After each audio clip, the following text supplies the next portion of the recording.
welcome back, listeners, to the BizBlend podcast, the go to show for entrepreneurs, leaders, and change makers ready to challenge the status quo and scale sustainably. I'm your host, Sana, as always, and today we are diving into a controversial but critical truth while with Larry or Lawrence Mandelberg, who is a consultant, speaker, a fifth gen business legacy, and author of Businesses Don't Fail, They Commit Suicide. Now, let me share a bit about Larry with all of you. Larry has owned over a dozen businesses, navigated mergers, turnarounds, and startups, and spent 23 years researching why organizations really collapse. Now, spoiler alert, it's not about the market, it's about the decisions leaders make or avoid. Now, we'll unpack the hidden patterns of self inflicted failure, how to survive success, and why leadership accountability is the difference between scaling and sinking. So, with that, let's quickly get into it, listeners. So, Larry, welcome to the show, and it's such an honor to have you with us. Sana, it's a joy to be here. I really appreciate the opportunity to share this information. Oh, that's really great. Okay, Larry, let me just say it. Your book title is really, really bold. I mean, what exactly does business suicide mean? And why do you think it is more accurate than failure? I mean, because normally we see titles with, okay, the 5 reasons for why businesses fail or 5 reasons why startups fail in the first 5 years of their operation. So why suicide? That's a very good question, and there's a very good reason. When you talk about failure, it implies that there was some kind of systemic failure.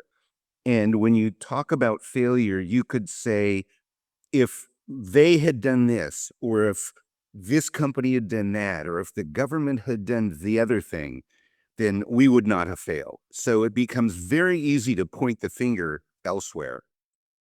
Suicide is self-inflicted. Mhm. So to me, every single business failure is self-inflicted. Let me say that again. Every business failure is self-inflicted.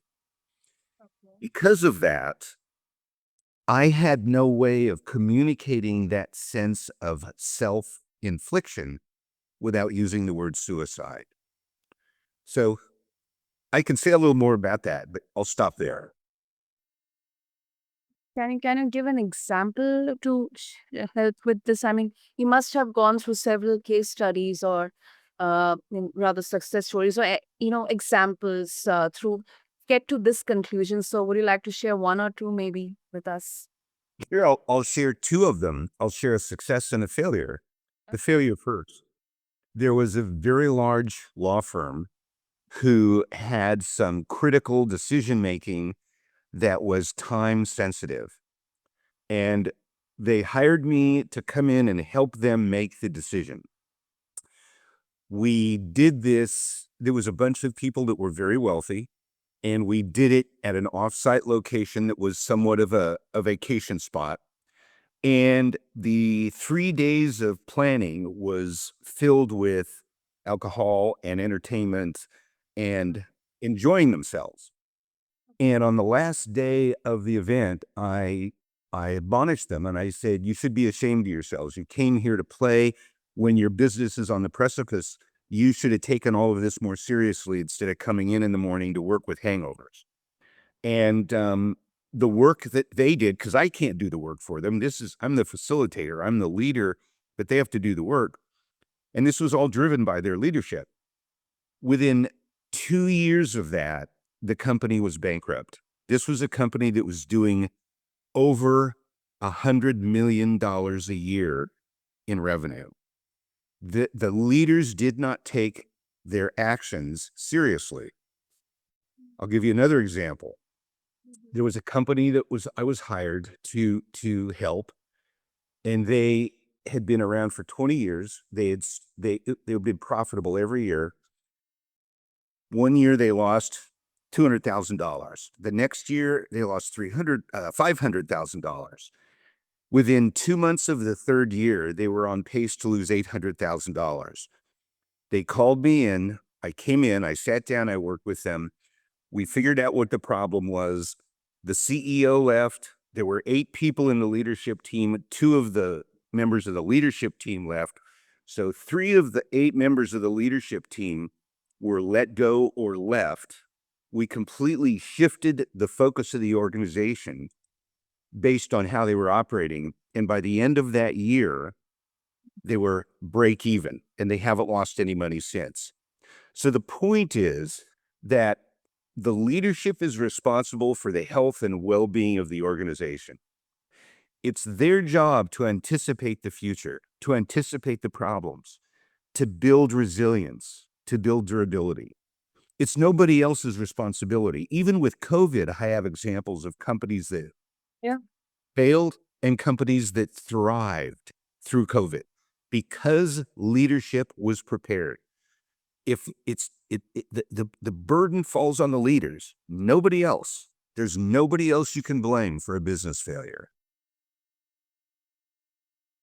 You know what I connect this with is that let's see a business or a company as a person or a human, and the leadership as the mind. And it's all starts from the mind itself. When we are not individually prepared for something, or we are not mindful of our circumstances, or the events or happenings around us, we get into that vicious loop, and that leads us to failure. So I mean, these are really some good examples to help us understand why it is a self-inflicted failure. Yes, I agree, and I like your analogy. Great, great. And also, mm, before I get further into the conversation, what exactly, I mean, you did your 23 years of research, but what exactly motivated you to pen down this book? I mean, what exactly you wish to achieve from this? That's a wonderful question, and I actually speak to that in the preface of the book. Uh, Mhm. as you mentioned, I'm 5th generation in a family-owned business. Mhm. So when you start in the 1850s selling hides and furs, and by the 1950s, you're selling cars and auto parts and doing machine shop work, your organization has to go through many, many transformations. And to be able to survive, you have to be nimble, you have to be resilient.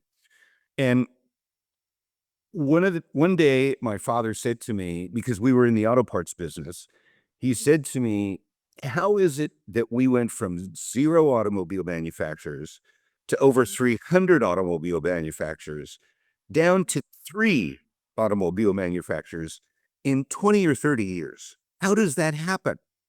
And he wasn't exactly right in his history, but he was close.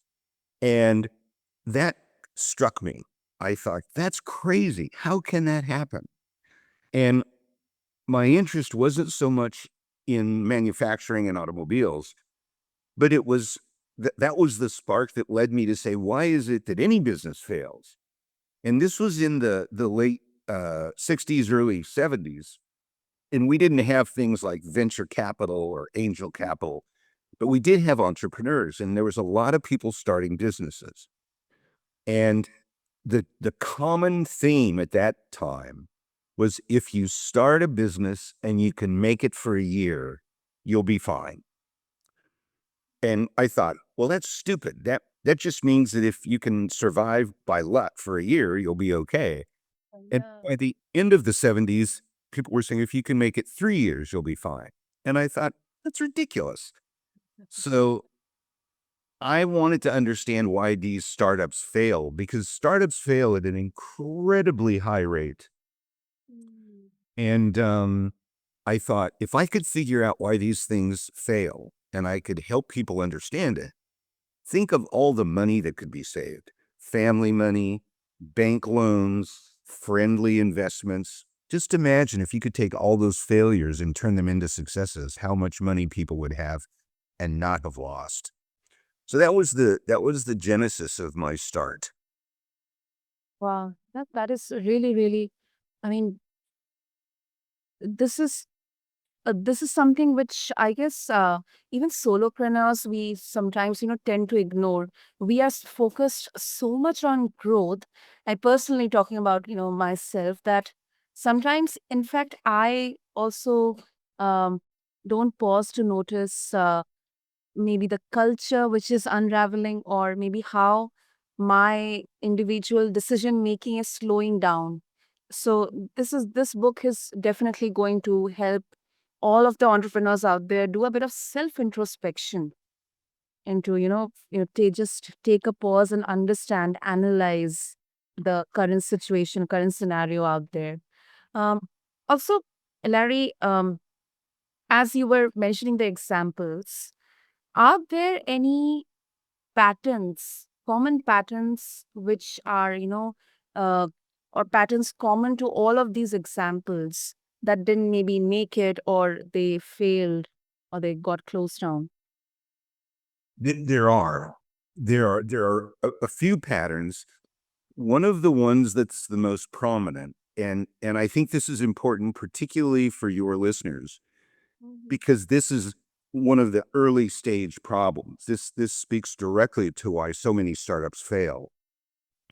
And that is that organizations often begin because one person or a group of people has an idea that they can do something that's valuable and sell it. So their focus is, who can we sell this to and how much can we sell it for? Mhm. And that's how these businesses get started. And that's wrong. It's understandable, but it's just not very healthy. And the reason is because they don't have what I call clarity of purpose. If you can't clearly describe why your business exists, the value it delivers, the market it's delivering to, if you can't clearly describe that, and if everyone you work with doesn't understand that and is on exactly the same page, what you're doing is you've got a group of people all pushing, but not pushing together. They're pushing in different directions. And if all they're pushing towards is sales and money, they're not aligned. And when I talk to these companies, sometimes you'll see a company, even this $20 million company that was on the path for failure and survive. When you ask, I said, you don't have clarity of purpose. And to a person, all 8 of the leadership team said, are you crazy? Of course we do. We know exactly why we're here. I said, fine. I said, we're going to stop right now and everybody to take out a piece of paper. I want you to write down exactly why this organization exists. So we stopped for about 5 minutes. And then I had all 8 of them read. This include the founder and CEO. I had all 8 of them read, and every one of them was different. They were close, but they were different. They had a little bit of a different focus, a little of a bit of a different emphasis, a little bit of a different target, right? A little bit of a different measure of value and success. And when you have an organization where you have leadership that Mhm. aren't aligned, how can you maximize their efforts? Yeah, yeah. And even for you as a solopreneur, Mhm. if you can't clearly communicate that to your Mhm. market will only be confused about why they should use you. Absolutely. That's the most common problem that exists in business today. Exactly. Exactly. It's like, uh, let's take an example of a salesperson. If you are not relating with the product, I mean, from my experiences, I can definitely say that if I didn't relate to the product or the service, I didn't understand that what problem it is solving, I was not able to pitch that product. In fact, I was not able to understand who the current or the ideal customer is. Who exactly should I pitch the product to? So yeah, Exactly. that's totally right. So let me give you another example, if I may. Yeah, yeah. So I do a lot of work in the area of agriculture, Okay. and I do a lot of work with what are called water districts and reclamation districts.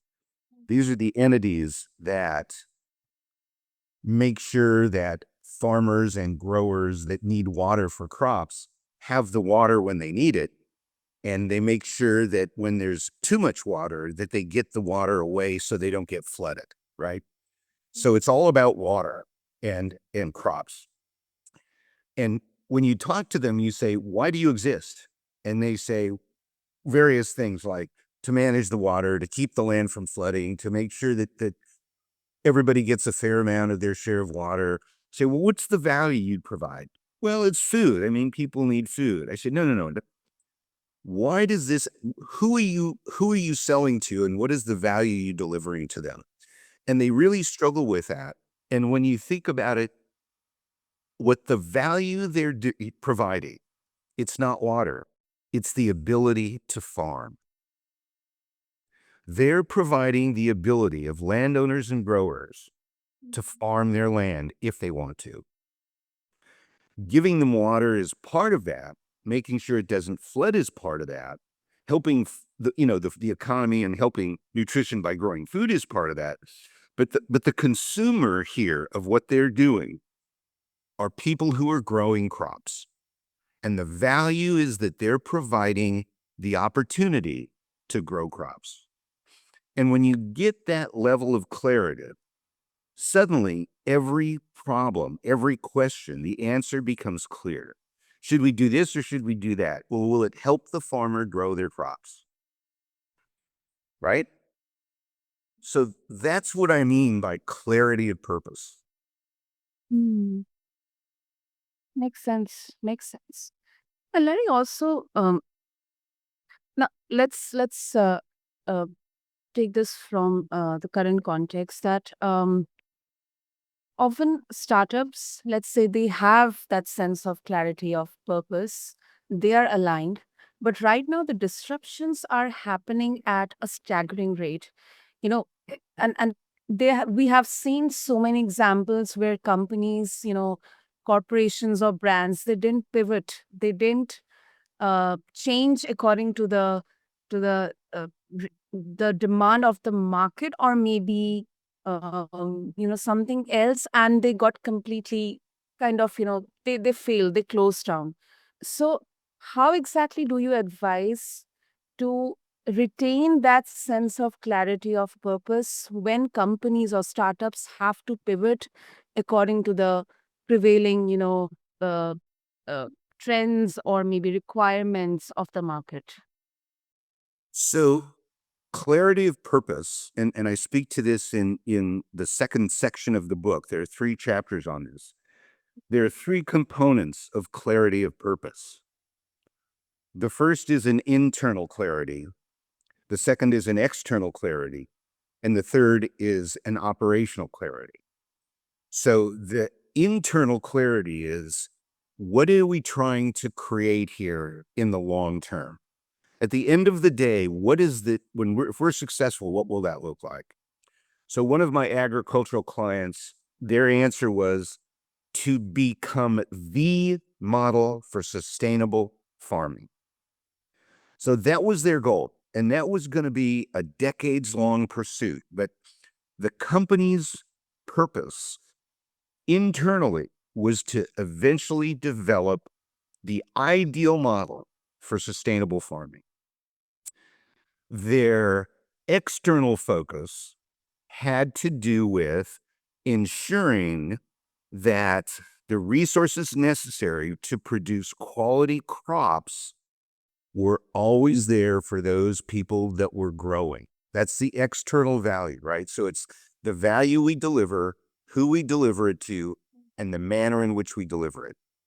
Then the operational, the third component, the operational piece is the culture. How do we want to behave? How do we want to act? What are we going to guide ourselves by? What is going to be okay behavior? What's going to be not okay behavior? Ethical and ethical, not legal, not illegal, but ethical. So if you have that framework of clarity of purpose, internal goal, external goal, operational guidelines. When the world around you changes, you know the value you have to offer. You have to do one of two things. You either have to change the manner in which you deliver the value, or you have to change the market you deliver it to.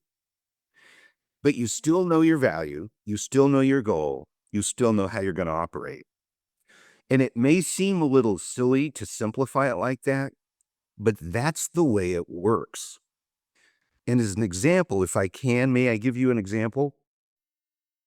Please, Larry. So when COVID hit in 2020, Disney Corporation their stock almost collapsed. The Disney Corporation Yep. was so dependent on groups of people coming together in public, right? At their theme parks, at their movie theaters, at their concerts. It literally shut down the entire operation and the stock tanked. Leadership came together, they brainstormed, they identified the value they had, they modified the way they delivered it, they adjusted the target, and they took all their capital, all their product, and they put it online. And they said, we're no longer going to focus on the theme parks and the movie theaters. We're going to focus on digital content and streaming. And that's when Disney started to radically expand its distribution online. And by the end of 2020, they'd stabilized. And in 2021, they were one of the top performing stocks on the market. So that's an example of a company that knew their value and they knew their market. They just had to change the way they delivered it. Does that make sense? Absolutely. It's really a great example, Larry. Yeah. Really. This is hard, but it requires clarity of thought. It requires real, serious, thoughtful thinking and understanding what you're doing, understanding why you're doing it, understanding what that value is. That's so important. Yep, yep, absolutely. And I loved when you mentioned serious, thoughtful thinking. Serious, Yes. thoughtful thinking. That's really a good phrase. Wow. Okay, and another uh, aspect which I think so many of entrepreneurs they don't talk about, or it's not discussed about, is success often creates a kind of false security.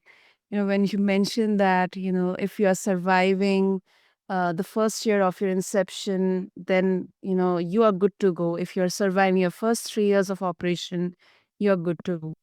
But, often it is common that when everything looks great from the outside, inside, we are burning out, or maybe we are saying yes to everything. And the worst part is no one is talking about it. So how do you explain this idea, Larry, that success brings disruption? Because this usually flips the narrative. Oh, that is such a great question. So there's a thing called the arc of success. And I want to inject here something. All of this information that I'm sharing with you and that's in the book is 70% of it is research based. This is not my opinion. This is data, and it's statistically valid data.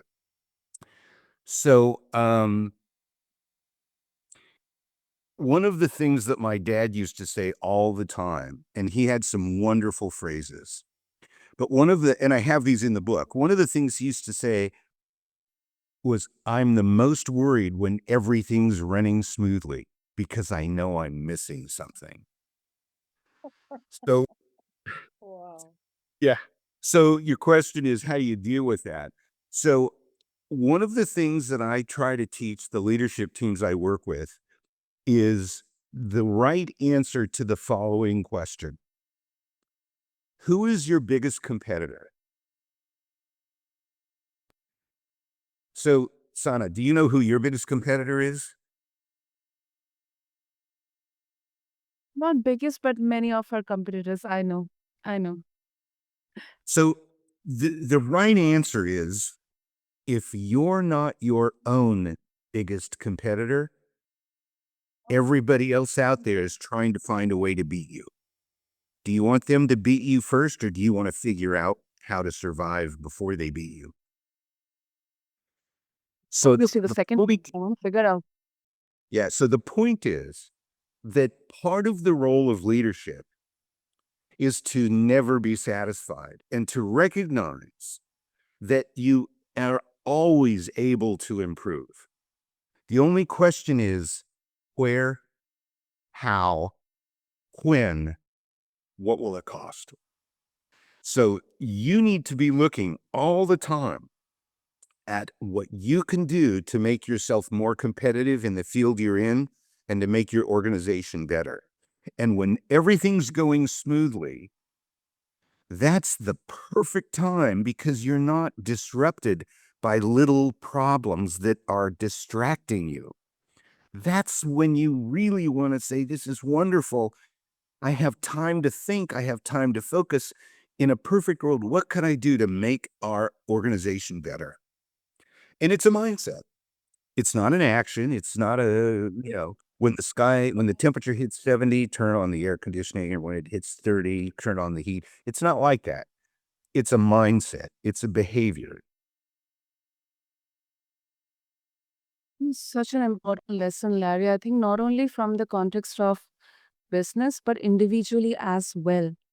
Because when everything is okay with us, we are all happy. I think that is the time. And when individually also, we should uh, do self introspection, or, just try to think, okay, what's next for me? How are things going on for me?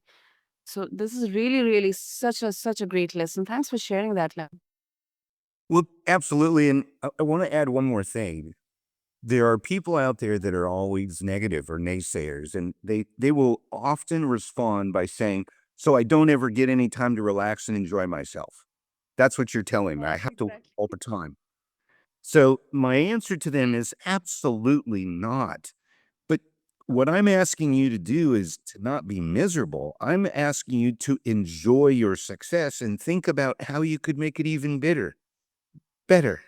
You don't have to work hard. This is mental. If you don't love what you're doing, you won't enjoy thinking about this. But if you love what you're doing, it's part of you, it's part of your soul, it's part of your heart. It's got to be joyful to be thinking about the good you're doing and how successful you are, and how can I even make it better than what it already is. And to me, that's not a grind. Mhm. Makes sense. Makes sense. Okay, let's talk personal for a sec, Larry. You mentioned closing your Clear Lake store, and that must have been rough. So, looking back, if it's okay with you, what were some blind spots you only saw after it was too late? Oh boy, that's a good question, and I haven't thought about that in a long time. Um, Right. Okay. One of the blind spots was that I made a number of assumptions about my employees that were naive and unrealistic. Uh, I was young and fairly immature, and Mhm. I was difficult to talk to, and I didn't have the communication skills that I needed to be able to interact with everyone in a truly healthy and positive way. Uh, I was far too aggressive in my business um, activities, in too much of a hurry. Mhm. Um, I didn't hold people properly accountable, equally accountable. Certain people were held to account, others weren't. Um, I wasn't clear with my clients about all of the. I mean, Sana, I could give you, a 2-page bulleted list of things I did wrong. Um, it took it took a long time for me to kill that business, but I did. And it was painful, but I learned a lot, and I'm grateful for the lesson.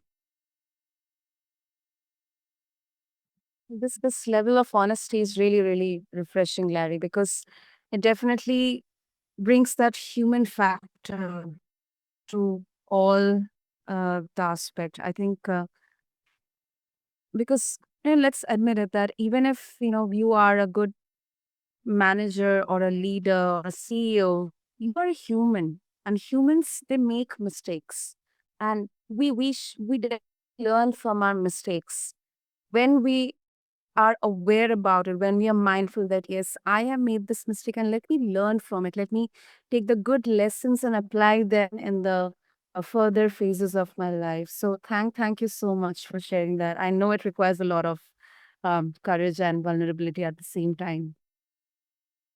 Well, Sana, let me just share that it's one of the things that's fairly common in my world is for groups of people to say things like, "What are the 3 best days of your life?" And, when a group of new people come together and start developing friendships, and they often talk about things like, "Oh, the day I met my wife," or "the day we had our first child," or, things like that. And that happened to me a few years ago, and, there were 4 of us, and the person asked a question, and I said, "I know my answer, but I'm gonna go last." So the other 3 guys all said their piece, and it was the kind of stuff I mentioned. And then I said that he wanted 5 things, and I said, "Well, I screwed this up, I screwed that up, I screwed this up." All 5 of mine were times when I really, really did stupid things, mistakes. And they all looked at me strange and they said, "Why are those the best days of your life?" And I said, "Because those are the times when people told me what I was doing wrong and I had no idea. And I never would have known had they not pointed it out to me." And those are the days when you learn. Those are the days when you grow. Those are the days when you find out who you really are. And if you really want to be a better person and do a better job, those are invaluable opportunities to get honest feedback about your weaknesses and then do something about them. So I think it's, I'm a firm believer of no mistake is a mistake the first time. It's only a mistake the second time. Yep, yep. That is such a great saying. Wow. Whew, wow. So many golden nuggets to take away from this conversation, listeners. And before we up, Larry, if our listeners would like to connect with you and get a hold of your book as well, how they can do that? So the book is very easy to find. It's all over the internet, Amazon, Barnes and Noble, Apple. You can also go to businessesdon'tfail.com. And there is another website that's fairly common, and that is mandelberg.biz. The problem is that it requires you to remember the spelling of my name. But Businesses Don't Fail is pretty easy. So if you just go businessesdon'tfail.com or go to Amazon and go Businesses Don't Fail, it's very easy to find. Okay. I'll have all the links and details in the show notes. And thank you so much, Larry. I mean, this conversation has been gold. I learned so many, personally, I learned so many things from this conversation. I'm very confident our listeners are taking a lot of takeaways from this. So, probably this one has been one of my best, learning conversations as a podcaster. So, thank you so much for being real, bold, and bringing so much lived wisdom. Thank you so much for your kind words. I really appreciate it, and I'm glad to be able to share. And for all of you listening, I would like to add that business failure isn't just a tragedy, listeners. It is often a choice made by default. So don't let success lull you into stagnation. Don't defend comfort at the cost of clarity. And Larry's book, Businesses Don't Fail, They Commit Suicide, is a must read if you are serious about building something that lasts. With this is your host, Sana, signing off from BizBlend.